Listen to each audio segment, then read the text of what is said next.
Presiden Rusia Vladimir Putin pada 24 Februari 2022 menyatakan operasi militer Rusia ke Ukraina memiliki dua tujuan dasar. Pertama, mendemilitarisasi Ukraina. Kedua, denazifi kekuatan ultranasional Ukraina yang selama bertahun-tahun dianggap terlibat persekusi penduduk Donbas pro-Rusia di Ukraina Timur.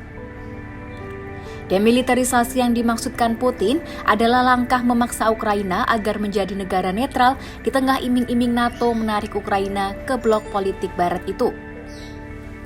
Sementara denazifi yang dimaksud adalah melenyapkan elemen neo-Nazi, kelompok supremasi ras kulit putih yang melebur ke Garda Nasional Ukraina. Secara khusus lewat Russia Today, Senin 15 Maret, Olga Sukharevskaya, mantan diplomat dan penulis kelahiran Ukraina, membeberkan fakta-fakta kehadiran kelompok supremasi ras itu di Ukraina.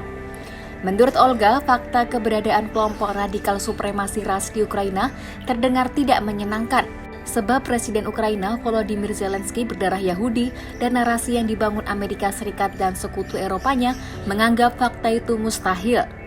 Media arus utama Amerika dan Eropa menutup mata atas eksisnya kelompok neo-Nazi di Ukraina, terutama di kota pesisir Mariupol. Narasi yang dibangun Barat sebaliknya menyebut Vladimir Putin sebagai diktator seperti Adolf Hitler, pemimpin Nazi Jerman.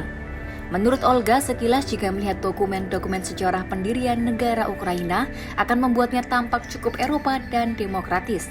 Atas dasar itulah pernyataan denazifi ala Vladimir Putin tentang fakta neo-Nazi di Ukraina dianggap retorika dan propaganda belaka. Cerita Ukraina sekurangnya bisa diamati pasca peristiwa Maidan, alun-alun di jantung Kiev yang jadi pusat aksi menggulingkan pemerintahan Yanukovych pada 2014. Tokoh sejarah yang kembali dimunculkan sebagai inspirasi heroik adalah Stepan Bandera. Ia pemimpin dan ideologi sayap militan kanan organisasi nasionalis Ukraina.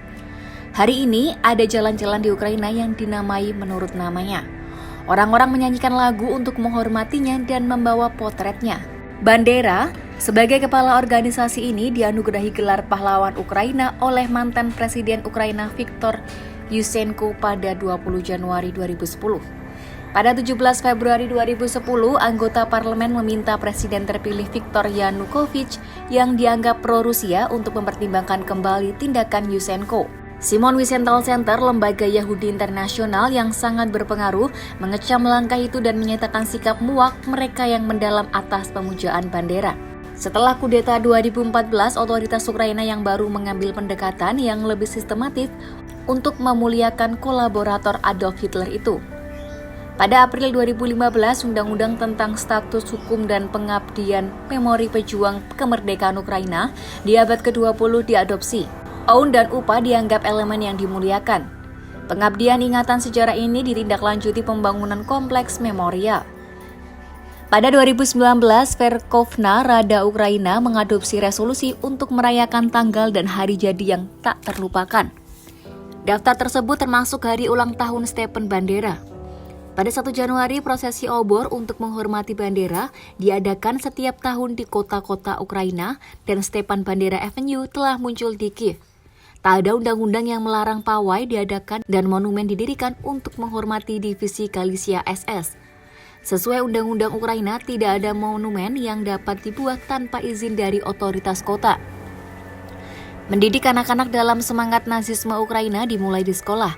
Secara khusus, sebuah buku teks sejarah yang ditulis Mykola Galichan secara langsung mengacu pada asal Arya dari bangsa Ukraina. Keberadaannya ia telusuri langsung ke era Paleolitik. Dalam topik ujian untuk 2020, hanya perang Soviet-Jerman tertentu yang disebutkan dan referensi apapun tentang Hitler, Bandera, Holocaust, dan lain-lain dihindari. Namun ada beberapa pengecualian. Salah satu versi dari buku pelajaran kelas 5 mencatat pernyataan Hitler pada 1 April 1939. Hitler diduga menyatakan jiwa sakit ketika kita melihat penderitaan orang-orang Ukraina yang mulia, waktunya telah tiba untuk menciptakan negara Ukraina bersama. Beberapa buku teks mengungkapkan kebanggaan pemuda Ukraina membela kota-kota Jerman dari serangan bom, sementara yang lain menyatakan rezim Hitler dan Stalin sama-sama memusuhi Ukraina. Perbedaan ini tidak mengejutkan karena tidak ada satupun buku pelajaran sejarah untuk sekolah di Ukraina. Sementara Olga mencoba mematuhi peraturan tentang penghukuman rezim komunis dan sosialis nasional dan larangan propaganda simbol mereka ketika mengacu kerjasama AU dan Gereja Katolik Yunani Ukraina dengan Nazi. Fakta itu memperlihatkan mereka tidak selalu berhasil. Misalnya, sebuah buku teks kelas 10 yang ditulis Vlasov dan Kulchitsky berbicara tentang bagaimana Uskup Agung Metropolitan Andrei Steptisky menyelamatkan orang-orang Yahudi. Untuk orang seperti ini biasanya dianugerahi gelar orang-orang benar di antara bangsa-bangsa di dunia. Namun pusat peringatan Holocaust dunia Israel Yad Vashem menolak kehormatan ini bagi Steptisky dan cukup jelas alasannya. Pada awal Perang Dunia II, Steptisky mengirim surat kepada Hitler menyatakan dukungan untuk pembebasan Kiev. Buku teks itu juga menyebut Bandera sebagai penggagas Act of Restoration of Ukraine Statehood, sementara para guru tidak akan terburu-buru memberitahu anak-anak sekolah tentang isinya. Menurut Olga, ada banyak poster-poster meriah di jalan-jalan Ukraina untuk menghormati dokumen ini. Olga mencatat halaman ketiga peraturan ini secara substantif menyebutkan Ukraina bekerja sama dengan Jerman akan menciptakan sistem baru di Eropa dan dunia di bawah kepemimpinan Adolf Hitler. Jerman akan membantu warga Ukraina membebaskan diri dari pendudukan Moskow, mendirikan negara Ukraina yang berdaulat. Tapi apa yang tidak diajarkan sekolah itu sekarang dibentuk organisasi neo-Nazi Ukraina yang aktif di seluruh negeri.